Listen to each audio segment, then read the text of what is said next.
All right. How's everything today? Good.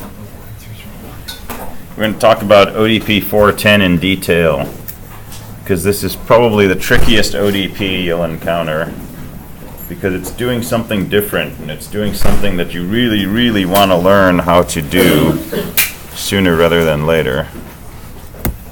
So that's what the point of the ODP is. So let me pull up the actual description. And it's a pretty short description. There's a lot going on in here, though. All right, so ODP 410, you need to write a C function named pick. That's the first critical piece of information here. You're writing a function, okay? And you're going to assess that function. You're not writing a main program to assess, okay? You've been writing main programs, and one of the challenges is you print an extra space in your output, or you format your output differently and you get 0 out of 10, right?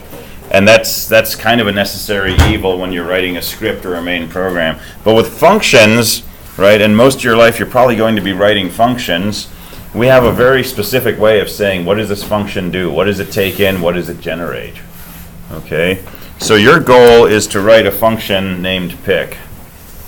And we can say exactly what pick does. So we can say pick returns an integer. It's named pick, and it accepts an integer argument. So in C, do you know what this is called? This type of statement. Prototype. Yeah, this is a function prototype.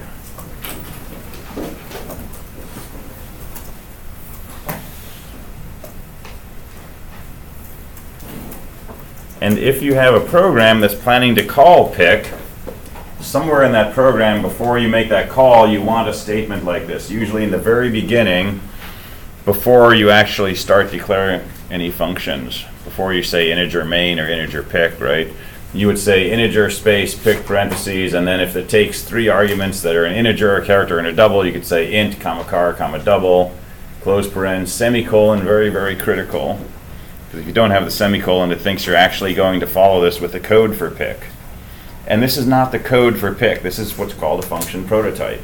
It's telling the compiler what pick is. So function takes an int, returns an int.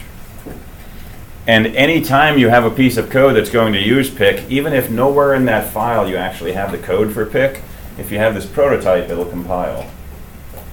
Okay? This is what stdio.h is filled with. Same thing for printf and scanf and fgets and all of that stuff. Those are prototyped in that include file. All right, so this is what you're responsible for developing for ODP 410, is just this function pick. And its behavior sounds suspiciously like what you might want to do in PA2 when you're asking how many sticks should the computer take. You pass it a number, it sees if it's a multiple of 4, and if it is, it returns 1. Otherwise, it returns that number modulo 4, the remainder when you divide by 4, right? Which is the number of sticks that your computer will probably want to pick. If there's n sticks in the pile and it's the computer's turn to pick. So this is a function that can be part of PA2. All right, so you write this function named pick.c. If you want to compile it, you compile it with a different switch. You say gcc-c.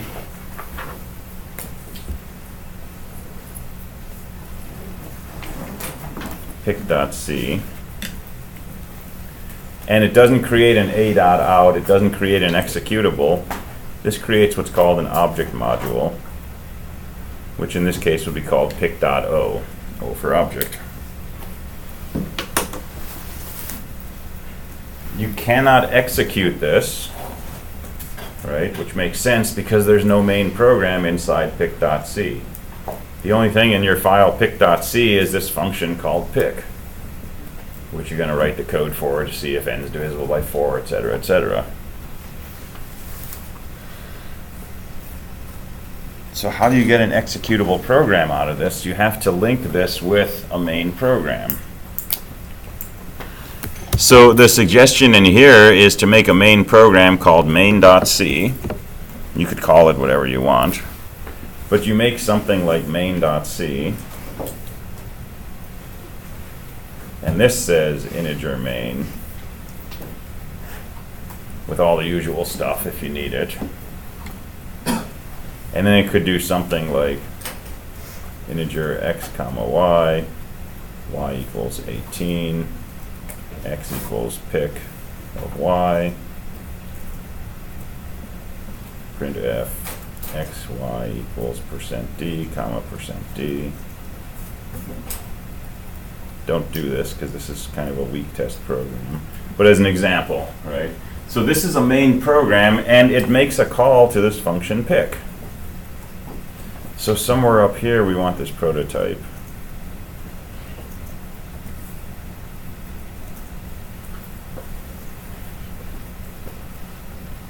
Now if I compile this main program, if I just say gcc -o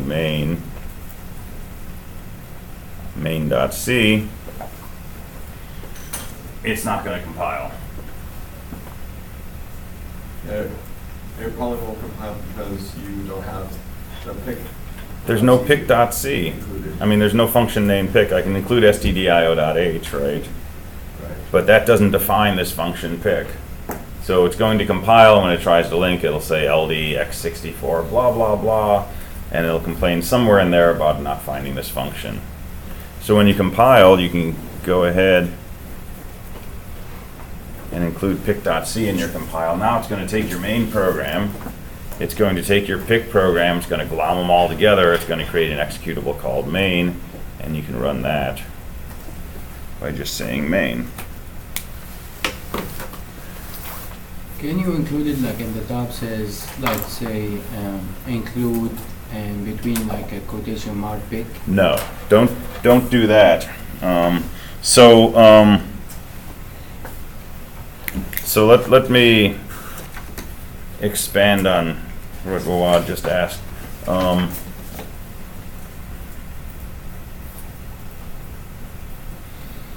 So suppose this is main.c, and I'm going to say don't do this.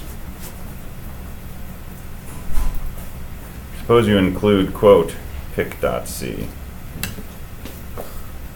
and then you write your main program. This will work, okay? It will compile, it'll link, it'll execute perfectly. But what you're really doing is you're saying take all my code for pick.c and plop it in right here, okay?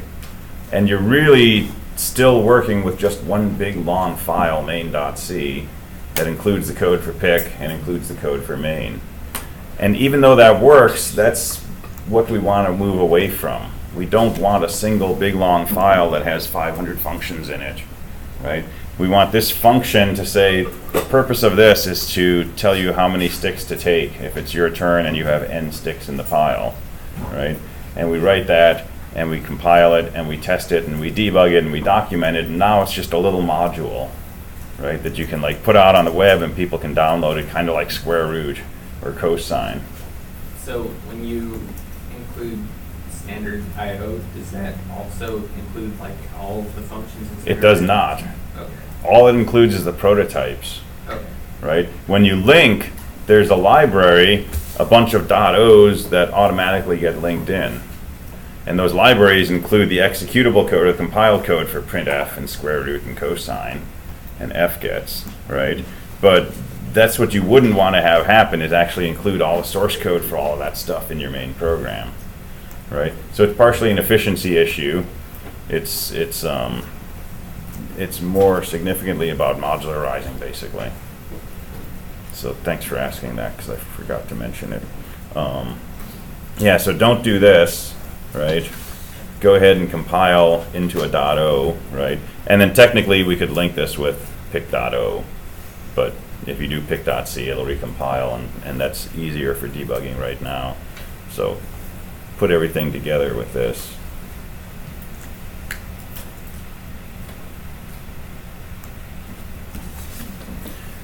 All right. Other questions so far?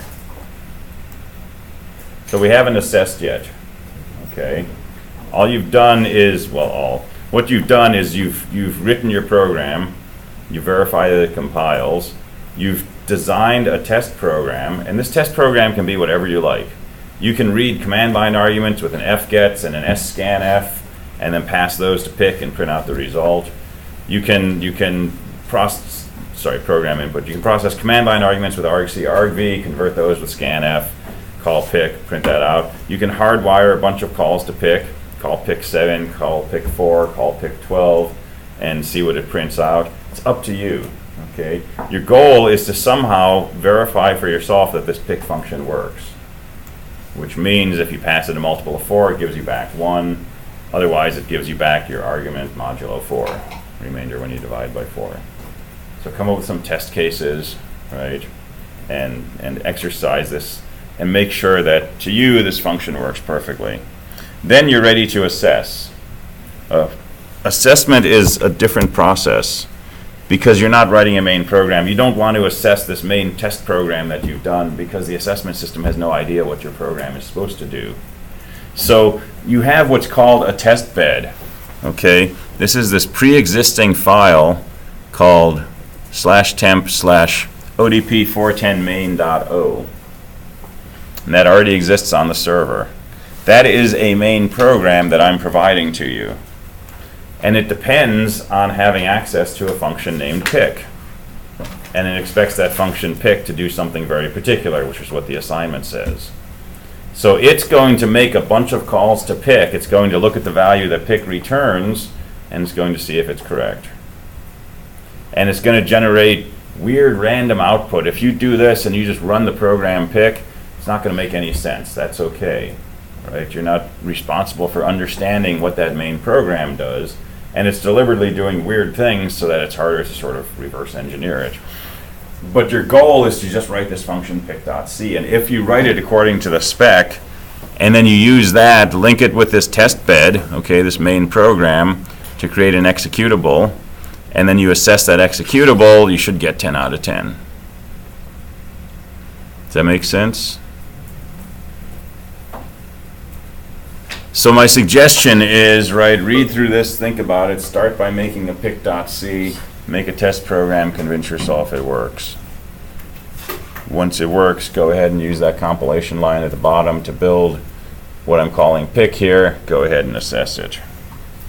And this is how most of these ODPs are going to spin out from here on forward. You're going to be writing functions, right? So I'll tell you what the function arguments are, what the return value should be, what else should happen in the function, and I'll give you a test bed that you can link into.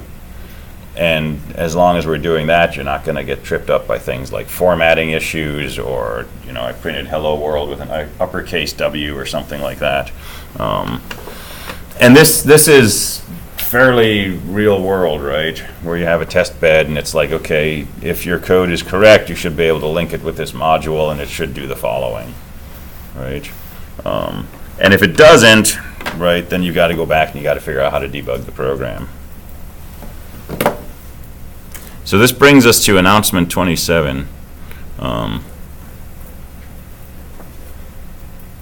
And if you get this and you're on top of it, right, then you can ignore announcement 27. But historically, I'm going to get flooded with emails from people who are doing something different from what we just talked about, right?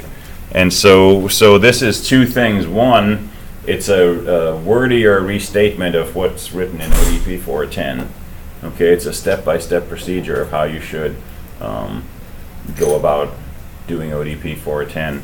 But two, it's a reminder of what you should do if you're trying to get help from me online.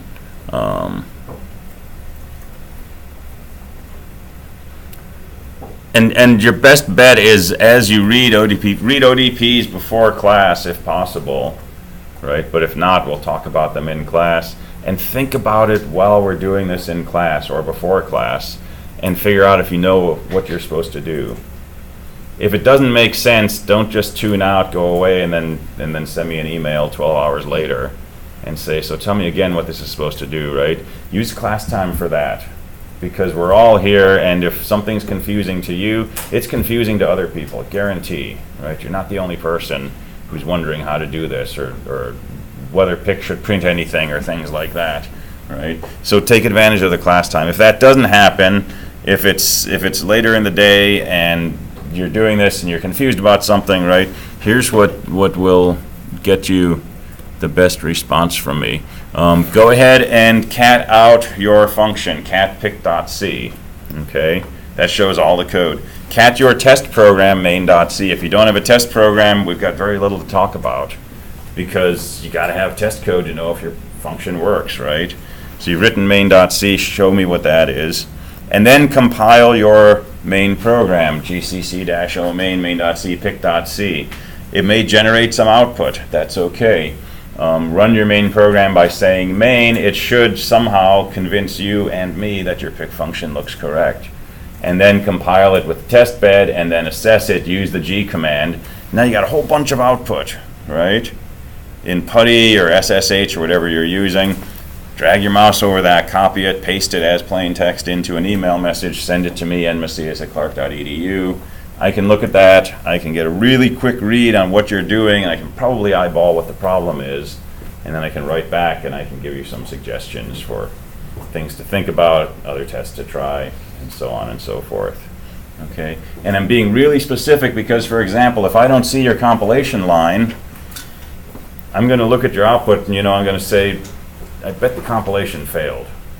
I bet it gave an error and they're not actually assessing this version of pick, right? But I can't tell that unless I see what happened when you tried to compile. And so I can speculate and we can go back and forth. So in that case, I'll say something like, recompile your program, take a look at the output messages. What do you think they mean? Tell me what this message means, right? Or whatever. So does that make sense? All right, I'm not going to beat it to death anymore. But if you get any mail response from me saying, see announcement 27, go back and read it. Okay? And if you still don't get it, then I'll be more specific.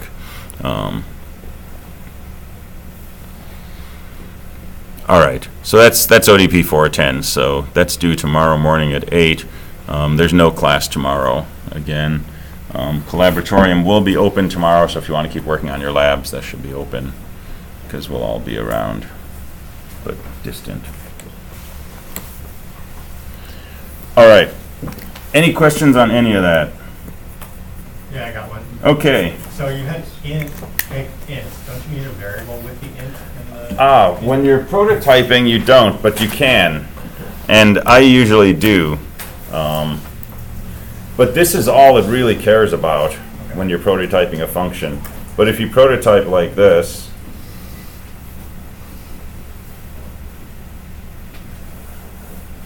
I mean, I like that because I'll usually make that variable something more meaningful sounding, like number of sticks, but it completely ignores that, Okay. right? You don't have to call it that when you actually write your function, so it's optional.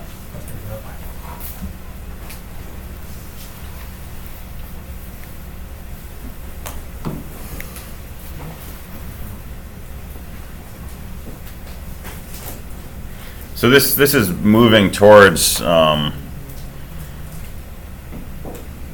day when we sort of write all our functions in separate files, or groups of functions in separate files, test them separately, and then sort of put them all together into an executable. So this idea of modular design and development, that's where all of this is heading.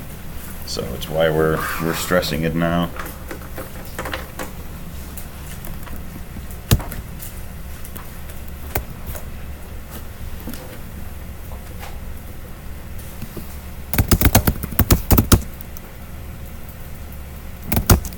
All right, let's talk some more Unix. So one thing I didn't mention in here yesterday, there's a command printenv, and we looked at that and we saw that there were all these variables that were set up for us, and we talked about the path variable in particular as a way of saying where should we execute files from, right? So there's another variable which is called PS1, and PS1 is our prompt. And if I say something like PS1 equals quote hello greater than sign space unquote, that's the prompt that I get now. Every time that bash wants me to type something, it's going to say hello and it's going to wait.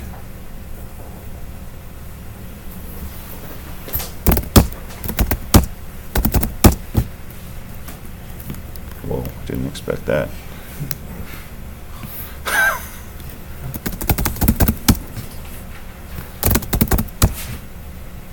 Huh. Oh yeah, that's right. All right, so you can set up your prompt however you like. So for me, I set my prompt to a bracket, and then \! says, show me the number of this instruction I'm about to type, and then a closed bracket and a space. So I get this number in square brackets, and that number goes up by 1 each time that I type a command. And if you say history, you get a list of all your commands, like for me going back to the beginning of time. And you can recall a command with an exclamation mark. So if I want to redo this ps-elf, I can say exclamation mark 1933, and it'll recall that command. And that's arguably useful, but possibly not. But anyway, so you can customize the prompt however you like.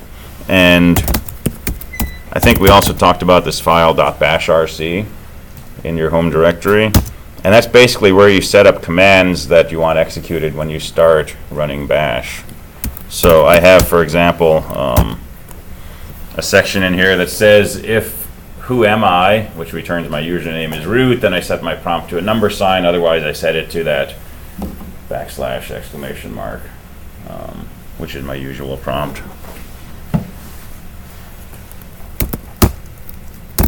So customization, okay, it's just one of those things that makes Unix kind of cool to work in. So let's talk about customizing. So there's a command called alias.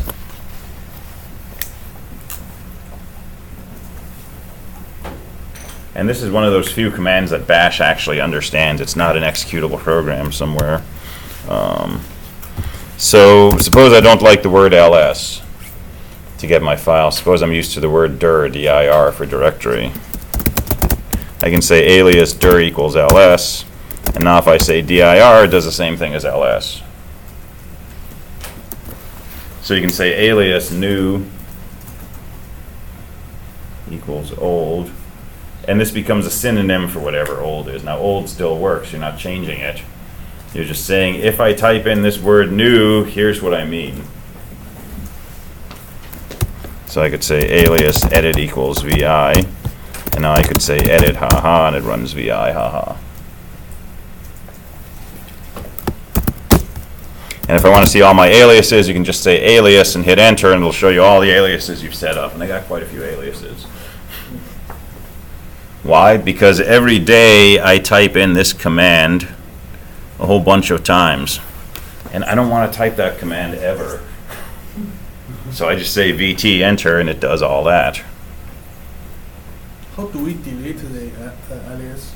I think unalias space and then the name. UNALIAS.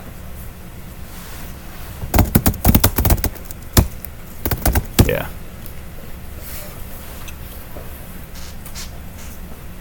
So one of your goals in life, one of my goals in life, I won't tell you what your goals are. One of my goals in life is energy minimization. I don't like wasting my energy, what I consider to be a waste.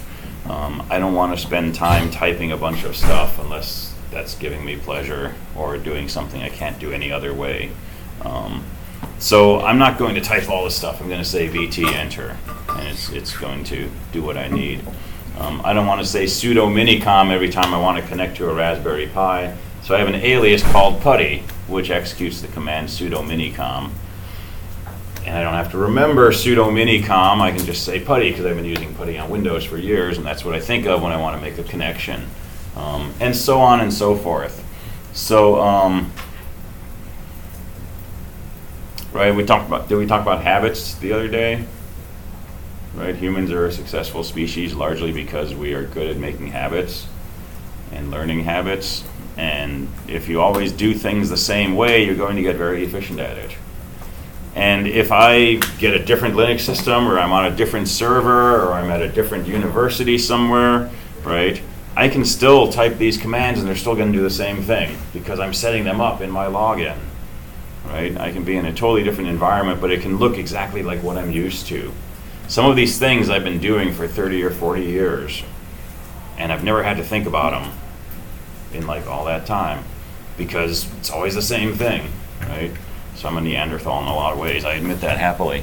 But if you have habits for yourself, right, you can spend your time writing code or poetry or whatever you want to do, instead of trying to remember, how do I compile this thing and link in this library that makes it work with this other thing, right? Make yourself a script, make yourself an alias. There's a lot of options, right? Scripts are another option. I can make an alias that says the name of a script, and that script can contain, tons of code that does a whole bunch of weird things that I figured out once how to do and I don't want to do every time in the future. And that's fine.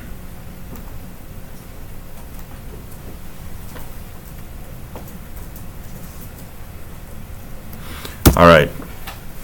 So shortcuts. So other things that can speed up our life. So some of you have discovered up arrows. You can hit an up arrow and pull back previous commands. All right, and you can pull a down arrow and get to the other direction.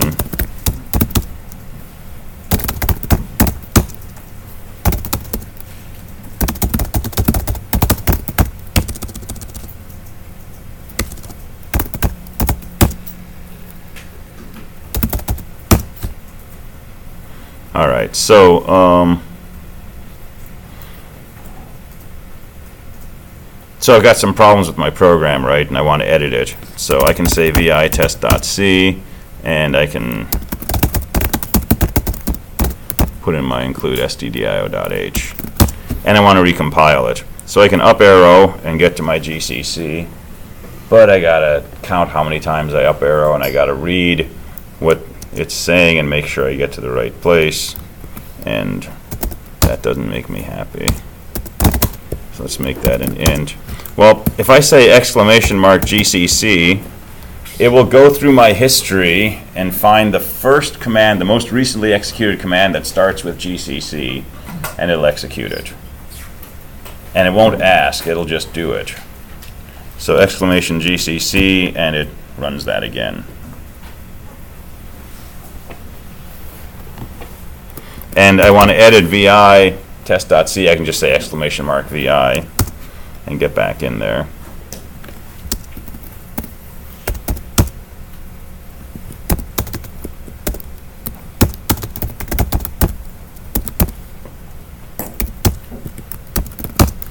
And I can do exclamation mark G, and it'll pull back the last command I executed that started with a G. Now I know at this point that was GCC, so I'm okay doing this. But if I had some other command I'd done that started with a G, it would pull that one back. Be really careful recalling commands that start with an R. Right? I've gotten myself in trouble with this. And so you can be explicit, or you can arrow key up, or you could do history and say, oh yeah, so that was command 2037, and do exclamation 2037. So lots of ways to get back previous commands.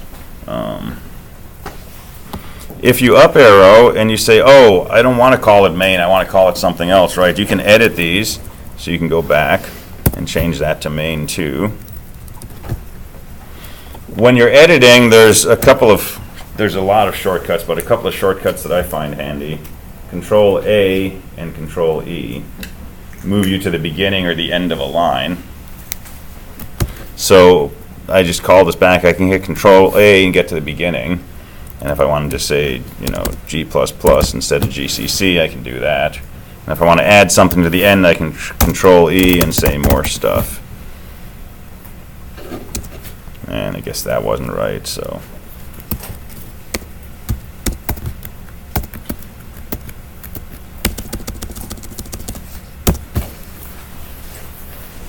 So those can be useful.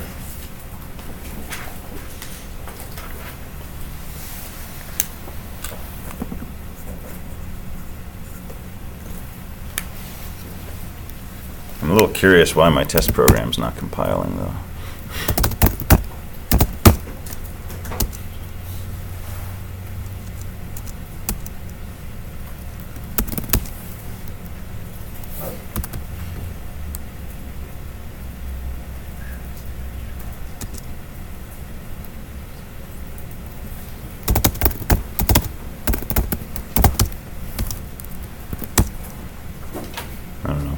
That's weird. I'm doing something strange.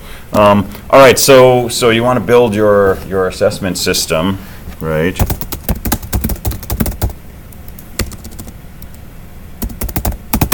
And you got to type in that big long file name from /temp, right?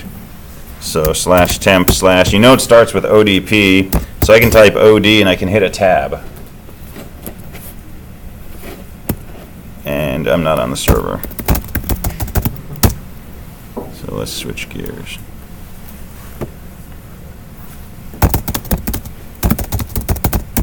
All right, so I know it's /temp, and I know it starts with ODP, so I can type /OD and hit a tab.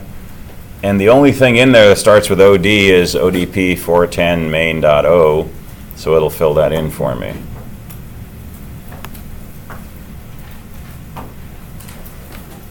And I don't have a, oh, I do have a pic.c, that's weird.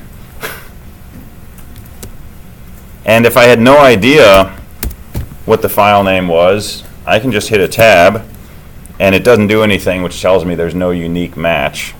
If I hit tab again, it will show me everything that might match what I have so far. And unfortunately, temp has a bunch of stuff in it. But I get to the bottom, it's like, oh yeah, ODP. So you can type in O and a tab, and there you go. And if there was a 410 and a 411, it would match up through the 4.1, and then it would kind of sit there. Well, let's just do that.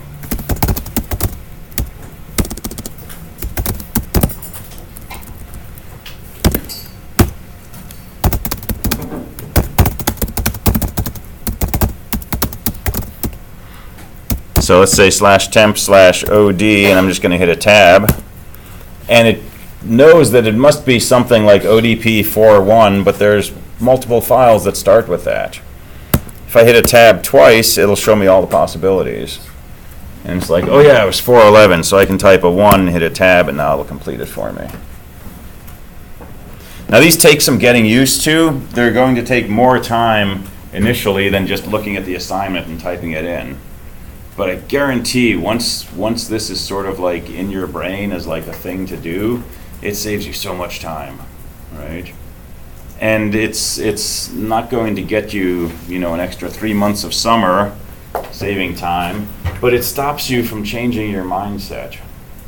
It stops you from, you wrote your code and you're ready to test it, and you know in your head what you just fixed and what you think the problem is, and now you got to go flipping to other screens and reading to try to figure out what the file name is and type it in. It changes gears mentally, right?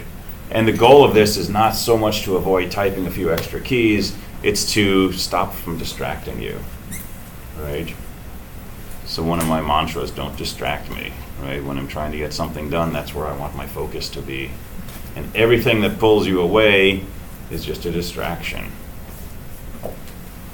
So I could go on and on about that on my soapbox, but I won't. But so these are some tricks that you can play around with that might help. Yeah. When you press double tab, I just pressed it and it displayed it says, or it asks you to display all 1,500 things. Yeah. Just gives you a bunch of commands. And I just lost my network, so that's okay. These are all bash commands. Yeah. So if I say ls/bin/ and I hit my tab twice, it says, do you want to see all 166 things that match at this point? And if you say yes, it'll show you all that. So if I'm just sitting here at a prompt and I hit tab twice, is that what you did? Yeah. I don't think it does it on my system. I'm logged into the server. Okay, so yeah, basically it's saying, there's 1,600 commands or whatever that match what you've typed so far, which is nothing. So you want to see them all, and if you say yes, you'll see all the things that you could potentially do. So yeah, that's a cool way to kind of see like a list of commands, or all the ones that start with E.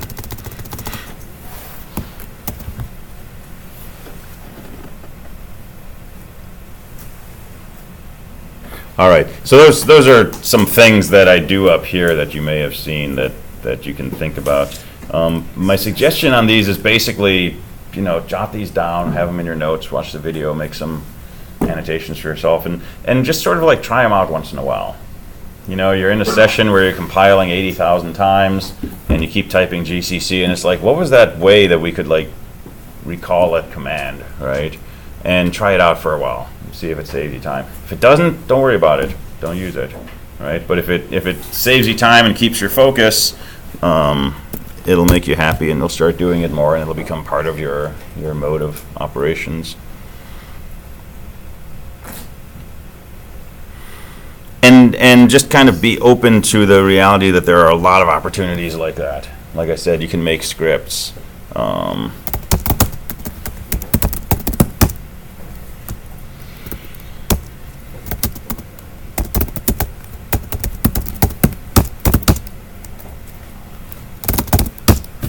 Right, so I was developing some code and I had to keep typing these things in, right? And so I just made a script called Go. And because I was on an airplane when I was doing this, so it was kind of like a weird environment. But I could say Go, and it would do this compilation, and then it would print out the word main, which reminded me that that's the name of the main program that I wanted to execute. So I'd say Go, enter, then I'd say main if there were no compilation errors, right?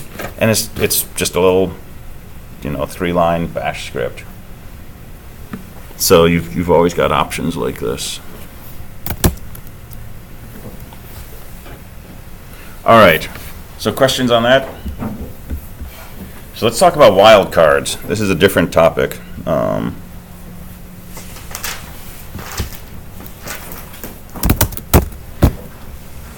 I can say, for example, ls star, and it will show me all the files in my current directory and all the files in my subdirectories.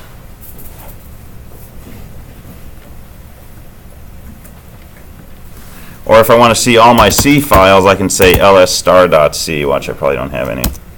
Yeah, I don't have any.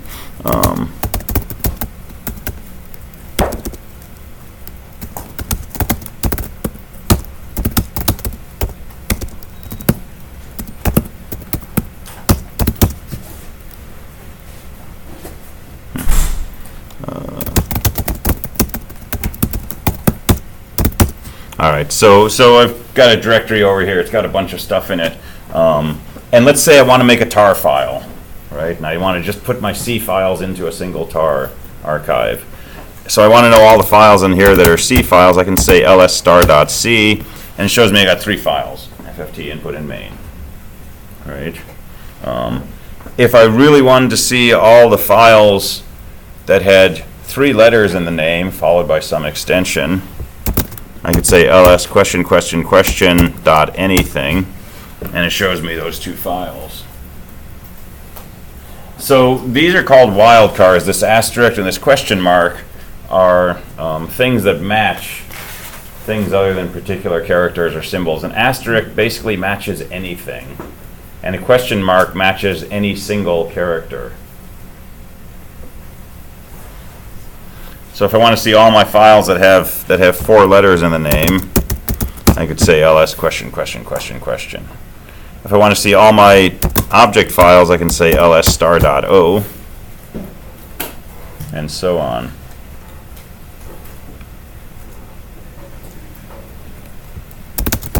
So here's the question: how does this work? How does ls look at a star followed by a period C and use that to figure out which files it should show? Is that an easy thing or kind of a tricky thing to do?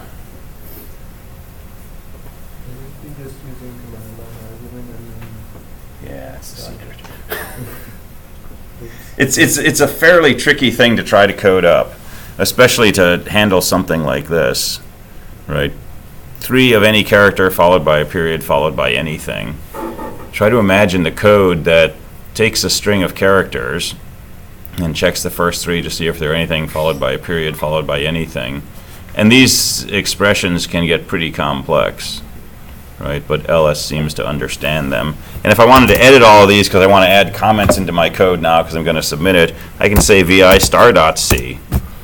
And it shows me my first file, and when I say :n, it goes to the next file, and :n goes to the next file, and :n will say there's no more files. So we can use these wildcards with vi as well as with ls, or I could cat them all and say cat star.c, and it dumps them all out on my screen one after the other. And most commands in Unix understand these wildcards. And if you had to put code into every command you wrote to understand what an asterisk or a question mark means, that's a really, really heavy demand to put on developers, right? So it turns out that none of these things, VI, cat, ls, GCC, none of these things understand wildcards. Okay, the wildcards are handled by bash. So let's write a quick test script. We'll call it cool because it's going to be really cool.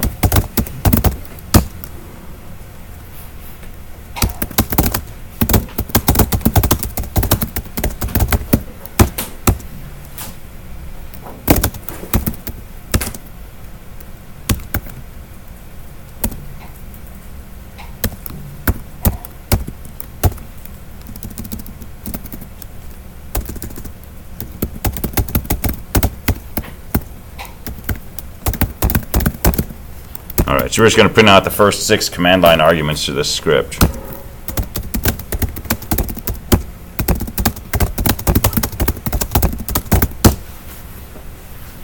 All right, so we've done that before.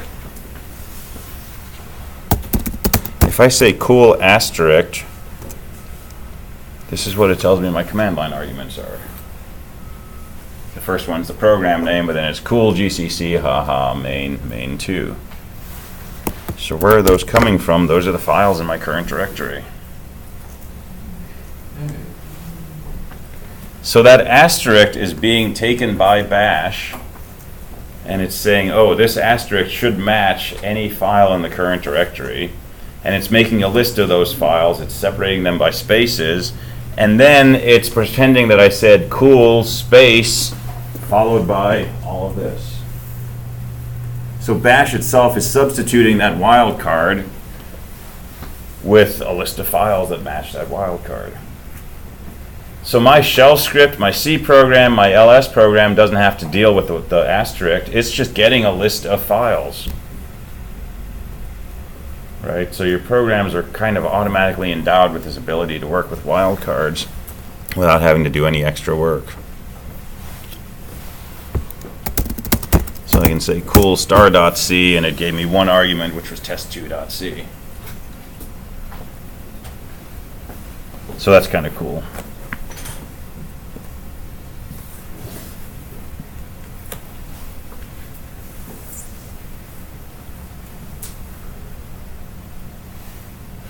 All right, continuing.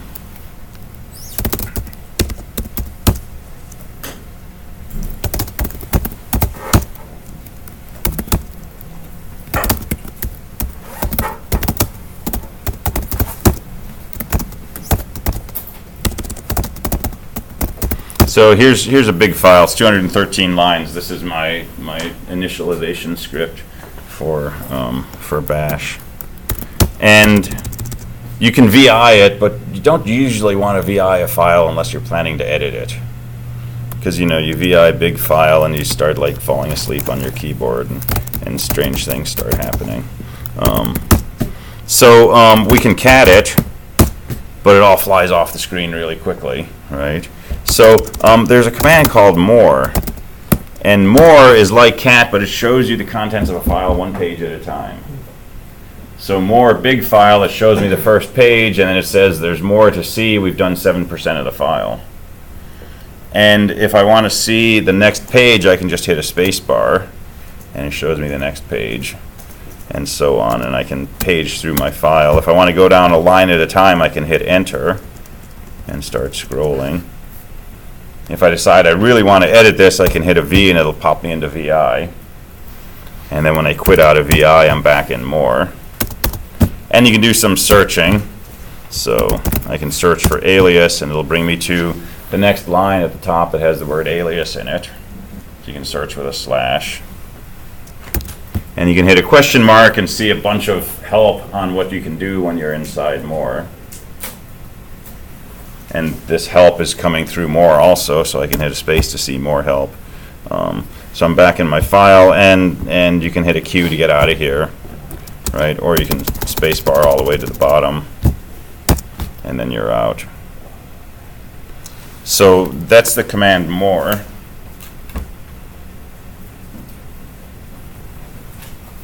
But most people use the command less, which is apparently a better version of more. So you can say less big file.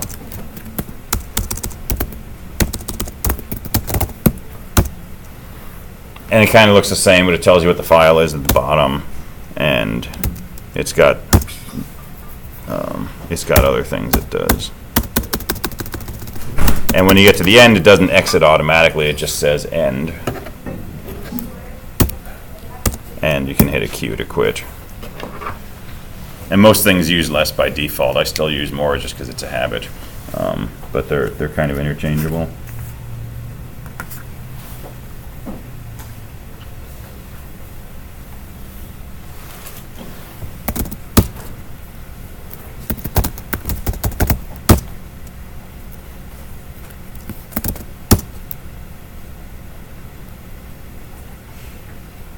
So who in here is logged in?